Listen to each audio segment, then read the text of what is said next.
AI ကိုသုံးပြီးတော့မှ movie recap video တွေနဲ့ဘယ်လိုမျိုးပတ်စံရှာကြမလဲအရင် video တွေမှာတော့ကျွန်တော်အနေနဲ့ movie recap video တွေကနေပြီးတော့မှဒေါ်လာတွေအများကြီးရှာလို့ရတယ်ဆိုတော့ပြပြပေးခဲ့ပါတယ်ဒီ video မှာတော့အဲ့လိုမျိုး movie recap video တွေကိုဘယ်လိုလုပ်အောင်လဲဆိုတော့ပြပြပေးသွားပါမယ် movie recap လုပ်ဖို့အတွက်လိုအပ်တဲ့ application တွေကတော့ Chrome browser တစ်ခုခုရဲ့ပြီးသွားရင်တော့ Gemini ဆိုတဲ့ AI ရဲ့ Random ရဲ့ပဲလိုတယ်ပေါ့လေဆိုတော့ပထမဦးဆုံးအနေနဲ့ကျွန်တော် movie recap video တွေကို Random ကိုဝင်ပြီးတော့မှရှာကြည့်လို့ရပါတယ် Random ထဲမှာ movie recap လို့ရိုက်ရှာလိုက်ပြီးတော့မှ recap video ကိုရှာကြည့်လို့ရတယ်လို့ပေါ်လာတဲ့ video ကိုထောက်ပြီးတော့လည်းရှာကြည့်လို့ရတယ်ပေါ့နော်ဆိုတော့ကျွန်တော်ကစမ်းပြမှာဖြစ်တဲ့ကြောင့်မလို့ကျွန်တော်အခု video တစ်ပုဒ်ကို down ပြီးတော့မှကျွန်တော်စပြီးစမ်းပြပါမယ်ပထမဦးဆုံးအနေနဲ့ကို down ချင်တဲ့ video ကိုဝင်လိုက်ပါဝင်ပြီးသွားရင်တော့အပေါ်ဆုံးရဲ့ down နာလေးမှာ share ဆိုတဲ့ button လေးရှိပါတယ်အဲ့ဒီတော့နှိပ်လိုက်တိုင်းဆိုတာနဲ့အောက်မှာ copy link ဆိုတာလေးကိုထပ်ပြီးတော့နှိပ်ပေးလိုက်ပါဆိုတော့ဒါဆိုလို့ရှိရင်တော့ video ရဲ့ link ကိုရောက်လာပါပြီပြီးသွားရင်တော့ကျွန်တော်ခုနကပြောခဲ့တဲ့ browser တစ်ခုခုတွေကဝင်လိုက်ပါ browser တစ်ခုခုထဲမှာ random video downloader ဆိုပြီးရိုက်ရှာလိုက်မယ်ဆိုလို့ရှိရင်ဒါတွေ့ပါလိမ့်မယ်ဆိုတော့ပထမဆုံးကြာလာတဲ့အခု website ကနေပြီးတော့နှိပ်ပြီးတော့ကျွန်တော် down ပြပါမယ်ပြီးသွားရင်တော့ဒီနေရာမှာ paste link ဆိုတာလေးနှိပ်ပြီးတော့မှ pax video ဆိုတော့နှိပ်လိုက်ပါပြီးသွားရင်တော့ခဏလောက်စောင့်ပြီးတော့ down ကြည့်လို့ရပါပြီဒီမှာ MB site နည်းရနဲ့ MB site များတာနှစ်ခုရှိပါတယ် MB site များတာကို down လိုက်ပါဒါကကျွန်တော်တို့ quality အကြည့်ဆုံးနဲ့ဒါအကောင်းဆုံး video တစ်ခုဖြစ်ပါတယ်ဆိုတော့နှိပ်ပြီးသွားပြီဆိုလို့ရှိရင်ဒီမှာလည်းကျွန်တော်တို့ download ပြည့်အောင်ကျွန်တော်ခဏလောက်စောင့်ပြီးလိုက်လို့ရပါတယ်ခဏလောက်စောင့်ပြီးဆိုတော့ね video လေး down ပြီးသွားပြီဆိုလို့ရှိရင်ကျွန်တော်တို့11လက်ထက်ကိုသွားပါမယ်11လက်က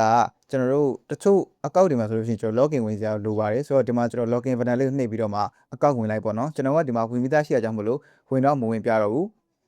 ပြီးသွားရင်အပေါ်ဆုံးဘယ်တောင်းက menu bar လေးရှိပါတယ်အဲ့လောက်နှိပ်လိုက်မယ်ဆိုလို့ရှိရင်ဒီနေရာမှာကျွန်တော်တို့ speech to text ဆိုတာလေးရှိပါတယ်အဲ့တော့တစ်ချက်လောက်နှိပ်လိုက်ပါ speech to text ဆိုတာက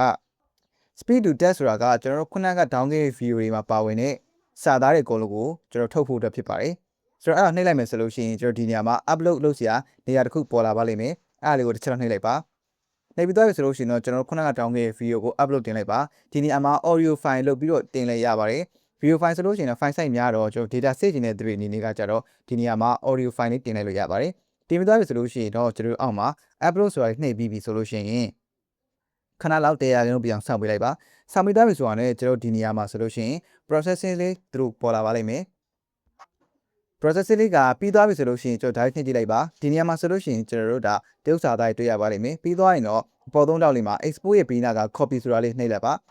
copy ယူလာပြီးပြီဆိုလို့ရှိရင်တော့ကျွန်တော်တို့ Gemini AI chat ထဲကိုဝင်လိုက်ပါပြီးသွားရင်ကျွန်တော်တို့ဘယ်ဘက်တောင်နှိပ်ပြီးတော့မှ Gems ထဲမှာ translator ဆိုတဲ့ gem နဲ့ကျွန်တော်ကသုံးမှာဖြစ်ပါတယ်ဆိုတော့ဒီ gem ကိုလိုချင်တယ်ဆိုလို့ရှိရင်လည်းကျွန်တော် Telegram channel မှာချပေးထားပါမယ်ပြီးသွားရင်တော့ကျွန်တော်ခုန copy ယူတဲ့စာသားလေးတွေကို paste ချပြီးတော့ပို့ပေးလိုက်ပါအဲ့ဒါဆိုလို့ရှိရင်ကျွန်တော်တို့ရဲ့စီစဉ်ထားတဲ့ပုံစံအတိုင်းသူကဒီနေရာမှာ transcript အကုန်လုပ်ပြီးတော့မှသူချပေးပါလိမ့်မယ်ပြီးသွားရင်တော့အောက်ဆုံးမှာကျွန်တော်တို့ကအတန်အသင်းမှာဖြစ်တဲ့ကြောင့်မလို့အပေါ်ဆုံးက